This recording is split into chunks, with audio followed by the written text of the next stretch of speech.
In this tutorial, I'm going to go over how you can use the autogen features in Map Maker to quickly create large numbers of structures to add to your map. We'll start by typing the name of our map. Nicolino. If you forget the name of your map, you can always use the Browse Maps button and find your map in the Media folder and press Enter. The map will start loading. When the map is done loading, you'll see an image of your working map in the working map area. Our map is loaded now, so we can get started. In Map Maker, structures refers to those three-dimensional objects that you place on your map. Structures might be things such as churches or factories or houses, but it also covers things such as cows or timber piles or brush or trees that you might want to place into the woods on your map. On our Nicolino map, we have three main wooded areas, one in the upper left-hand corner, one on the left side, and then another in the lower right.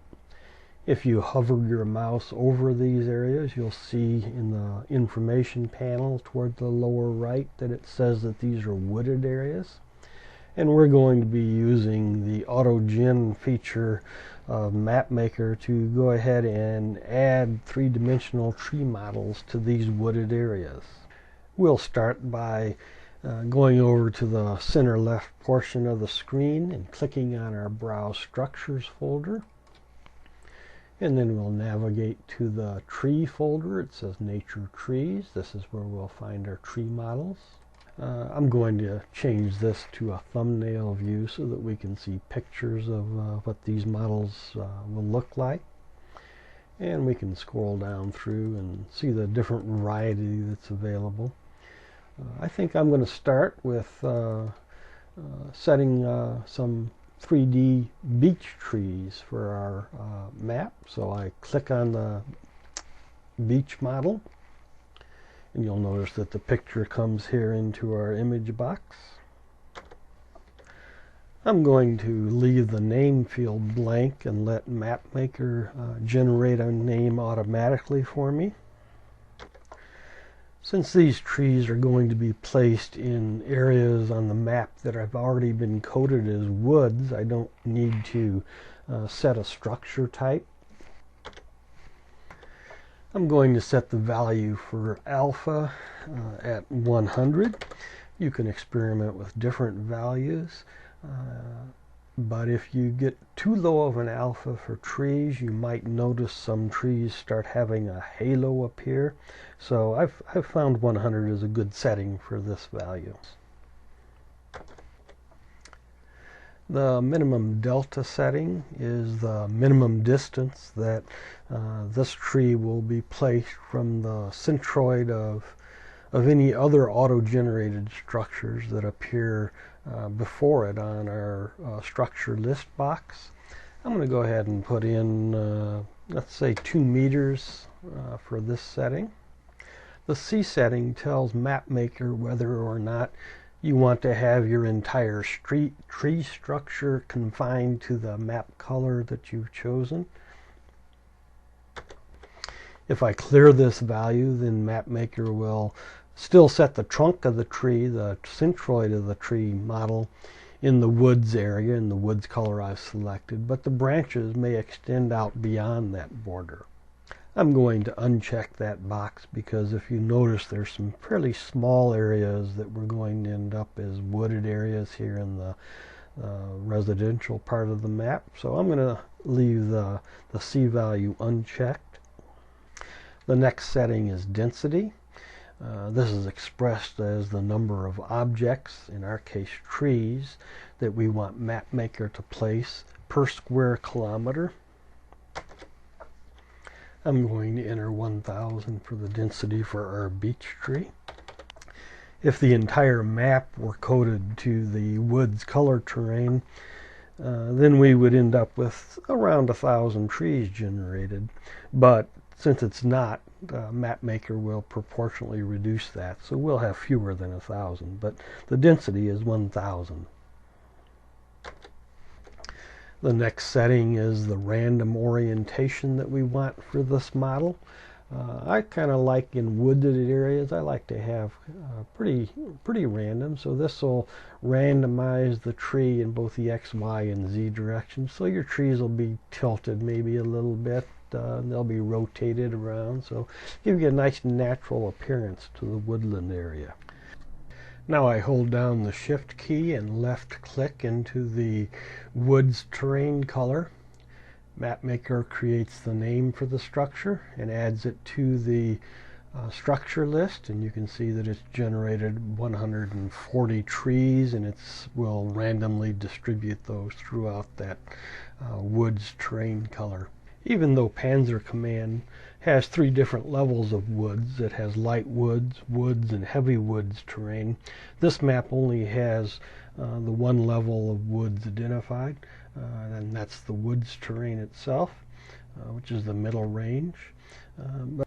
But we're going to want quite a few more than just 1,000 trees per square kilometer to fill out our woods terrain on this map. So I'm going to add some more trees.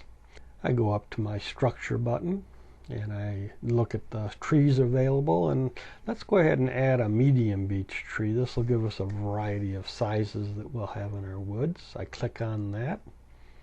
You can see that it has these same settings, so I'll just go over and shift click into the woods terrain color.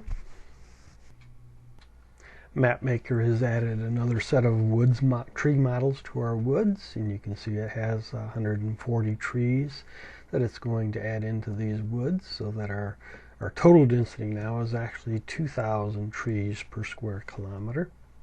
Well, I'm going to keep adding trees. I go up to the structure folder, and this time I think I'll put in a small beech tree. Settings, keep the settings, so I shift click into the woods terrain.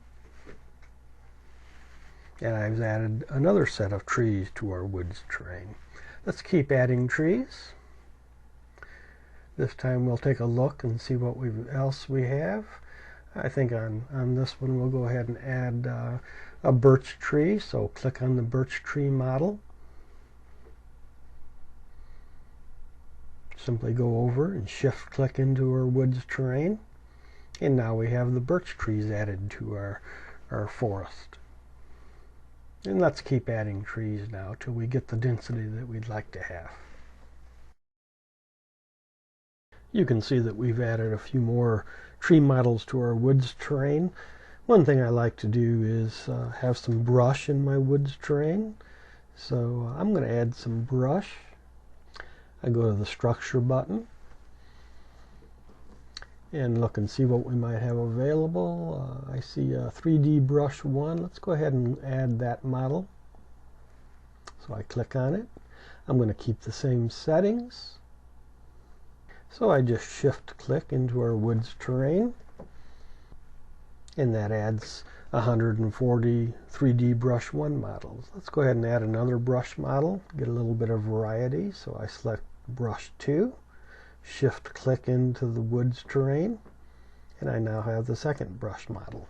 I noticed some dead trees in our structure folder, so I think I'm going to add some character to these woods and maybe put a dead tree or so in our woods terrain. So I go in and navigate to them. Let's pick dead tree 4 and go ahead and add that into our woods terrain. So I shift click, and now I have some dead trees in our woods. Keep in mind that even though I've placed all of these tree models into the woods area on the left of the map, they're actually going to be distributed in all of the wood colored terrain throughout our map. Another thing that I like to do is to scatter some random trees in the open areas on our map. Not in our crop fields, of course, but in our clear areas. So I'm going to go to the structure folder and take a look at some thumbnails. And we'll go ahead and maybe I'll try the alder tree. We'll put an alder tree here. I click on that. This time though, I do want to designate a structure type. Since these are being placed in areas that are colored for open terrain, I'm going to go ahead and change this model to be a light tree. And that way Map Maker will actually color the area right below the tree as a light woods terrain. You'll notice some different defaults have come into play. And I'll go ahead and leave those defaults. Go ahead and change the density. We don't want this to be a wooded area, so I'm not going to have it quite as dense. We'll just put in 100 for this value. And I'm going to put it into this dark brown color here that's open area, but it's a dark brown color, and it has some in the village area too. So I'll shift click.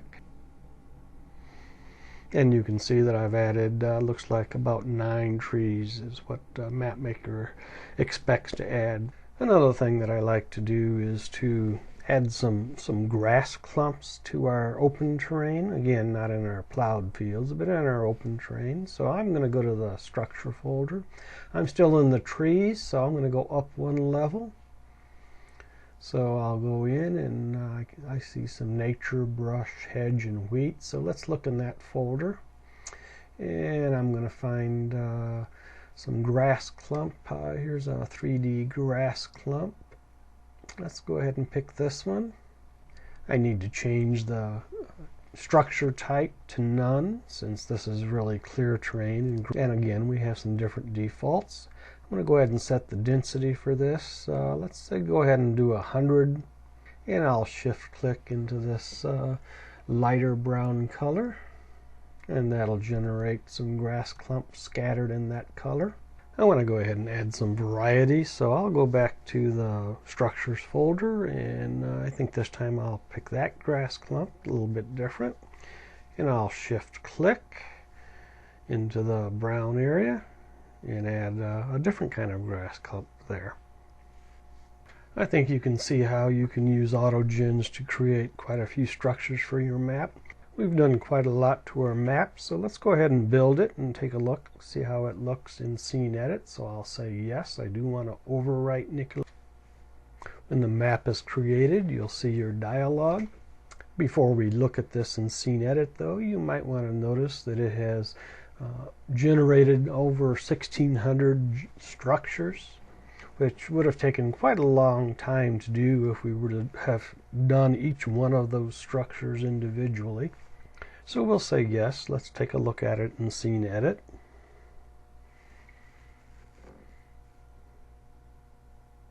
I'll widen this out a little bit and pull this map in. You don't see any trees yet because we're far out, but as we zoom in, you start to see some of the trees that we've generated.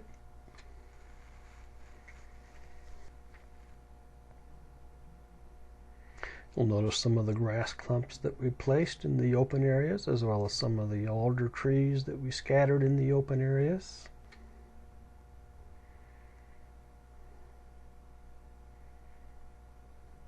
After looking at your map, if you decide that you think you need a higher density of woods and trees in your woods, you can always go back and adjust the density or add additional trees.